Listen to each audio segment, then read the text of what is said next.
Hello. It's February 1st, and the blizzard just started.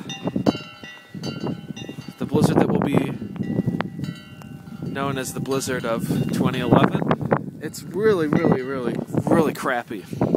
The biggest thing is actually it's not really the snow, and there's lots of that. You can see we got, you probably can't tell, but we've got just a lot of snow already. The problem is it's just really bad winds. So we're getting wind gusts of 35 to 40 miles an hour